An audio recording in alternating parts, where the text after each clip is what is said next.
Okay, next ito ang topic kay kating modal state, no? Ay modal window. So once nga i-click din mo ang add to cart, automatically mo pop up ang word na successfully added. So sa pagbuhat ana, dali lang siya, naniyaw lang siya. Create ka og new artboard, no? So, pwede lang ana, kala ko. Okay. And then putang ka og zoom in. Zoom out sa zoom out, zoom out. Okay.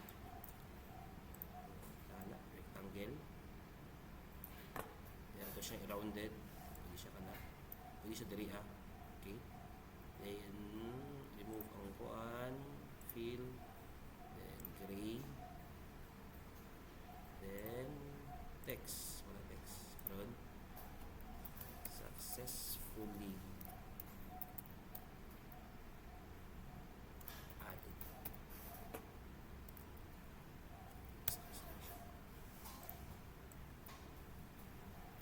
Okay.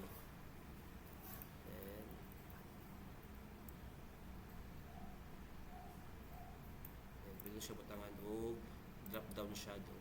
So, drop down shadow. Tura, para na sila separation. Then kaning XYZ, XY, location sa shadow or position sa shadow. Ini kaning B, usa siya ka blur. So kani butangan lang ako siya o stroke inside pero di siya darker kayo. Positive gamay, positive gamay. Okay, nice. Okay. Okay. So, button to karon. Once na i-click, no? I-click na ni, wait, sorry. Once na i-click na ni add to cart, na component or button, open siya. So, click, drag, ano? Add to cart. So, yung interaction trigger, itap.